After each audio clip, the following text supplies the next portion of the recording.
Hey everyone, welcome to the Business Analysis Fundamentals course.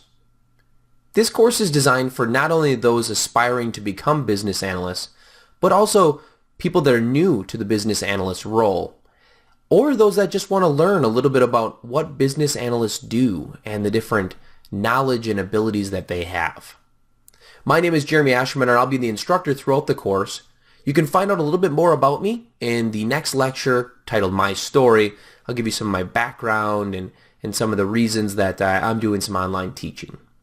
But I want to start out with telling you kind of the reason I've created this course.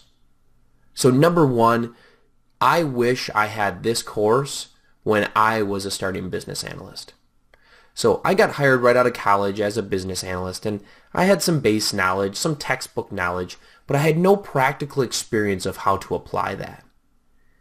This course is designed to be able to not only give you that knowledge, but teach you how to apply it.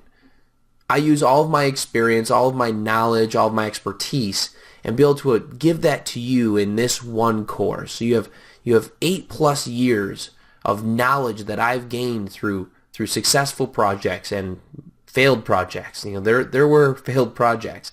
I don't want you to follow those same steps. I want to give you all the knowledge necessary, and I want you to be able to learn it at your own pace.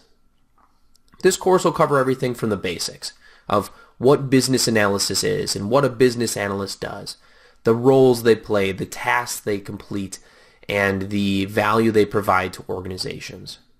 We work through everything else, methodologies that companies use. I give you a good base of all the common methodologies, the terminologies, the pros and cons, the best practices that I've learned within those methodologies.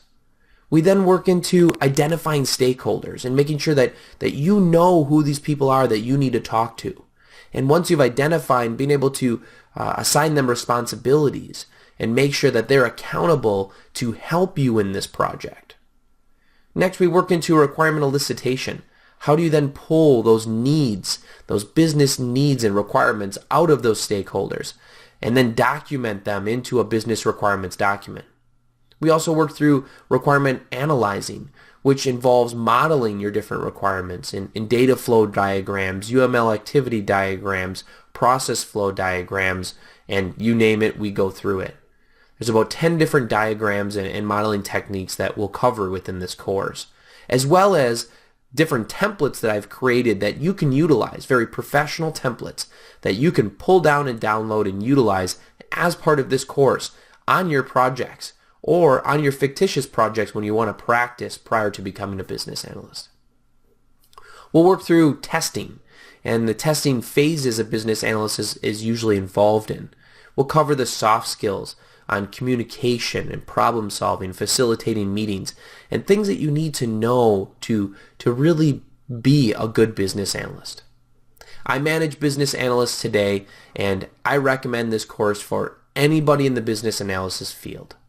It'll be a great course. I know you'll learn a ton of information, and it's a course that's being updated every month. Every month I'm adding new lectures, updating old lectures, and making sure that this information is valid and able to be utilized by you. I can't wait for you to get started in this course, and I look forward to seeing your positive remarks within the discussion board. If you ever need anything, I'm here for you. I may be an online instructor, but I'm a person, and I want to help you. I want to help you reach your goals. I want to help you become a business analyst. I want to help you excel as a business analyst and take your career wherever you want it to go.